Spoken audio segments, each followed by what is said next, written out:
Ya, assalamualaikum warahmatullahi wabarakatuh.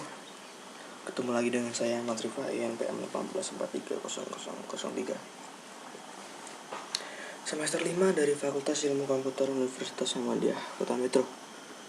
Di sini saya akan membahas materi tentang penerapan ISO 12701 2013 di mata kuliah Keamanan Informasi.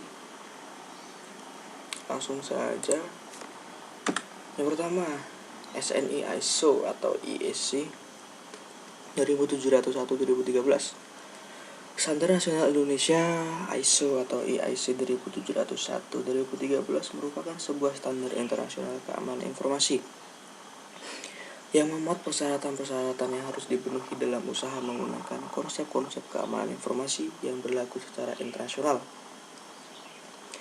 Pada sebuah organisasi, SNI ISO atau IIC 12701-2013 mensyaratkan penetapan sasaran kontrol dan kontrol keamanan informasi meliputi 14 area pengamanan sebagai berikut. Yang pertama, kebijakan informasi, organisasi keamanan informasi,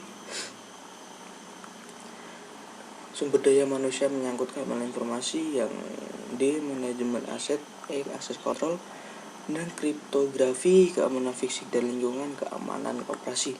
Selanjutnya ada keamanan komunikasi, pengadaan atau akuisisi, pengembangan dan pemeliharaan sistem informasi dan hubungan dengan pemasok, pengelolaan insiden keamanan informasi,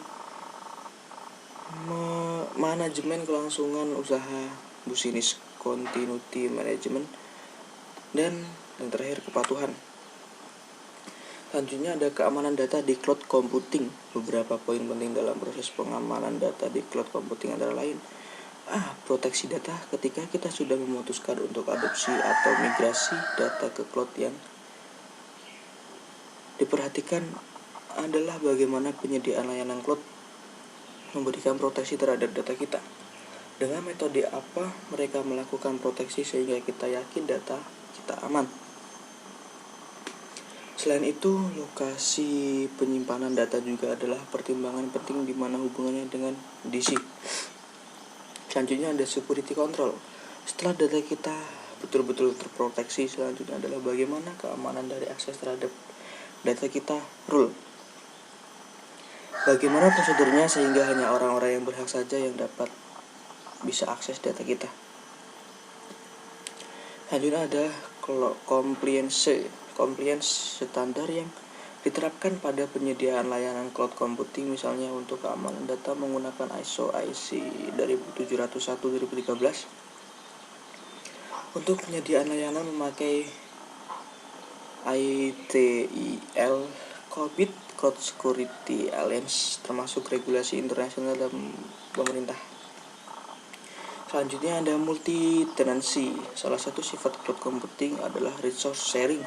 Nah, bagaimana kita ada penyewa lain dapat melakukan kecurangan atau bocor. Apa imbasnya terhadap data kita di sana? Ini harus dipertimbangkan. Selanjutnya ada security governance. Ini lebih kepada policy governance dari penyedia layanan atau kita sebagai pemakai layanan harus dijabarkan dengan governance-nya apa harus didefinisikan di sini. Sebelumnya saya minta maaf kalau ada suara-suara agak mengganggu di waktu saya presentasi ini, karena ya di daerah saya masih banyak kendaraan lalu lalang.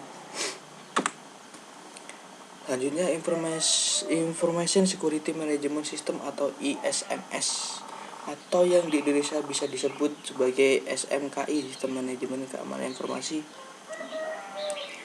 Apa itu SMKI? Adalah sebuah rancangan manajemen yang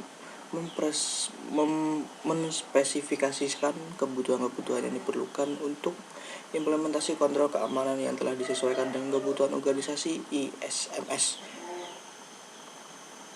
ISMS didesain untuk melindungi aset informasi dari seluruh gangguan keamanan.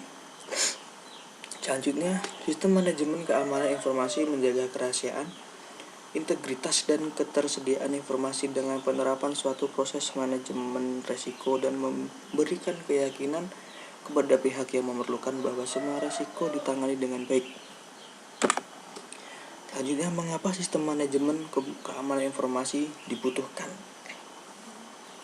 Layaknya pelanggaran keamanan ini menunjukkan sebagai besar usaha keamanan informasi adalah dipusatkan pada ancaman eksternal. Ancaman yang utama datang dari dalam organisasi. Kesalahan operator dan kegagalan tenaga manusia adalah dua sumber pelanggaran keamanan paling besar. Virus memperoleh 16% dan tentang peristiwa keamanan, sedang akses yang auto-reset eksternal memperoleh 2%. Demikian juga survei dilakukan ISBS terhadap 1.000 orang manajer sebagai penanggung jawab keamanan informasi organisasinya. Laporan menunjukkan bahwa 2% tentang pelanggaran informasi yang serius adalah dalam kaitan dengan akses eksternal unauthorizednya. Ya, itu tadi materi tentang penerapan ISO 27701-2013 dari saya. Kurang lebihnya saya mohon maaf. Saya akhiri. Wassalamualaikum warahmatullahi wabarakatuh. Sampai bertemu di materi selanjutnya.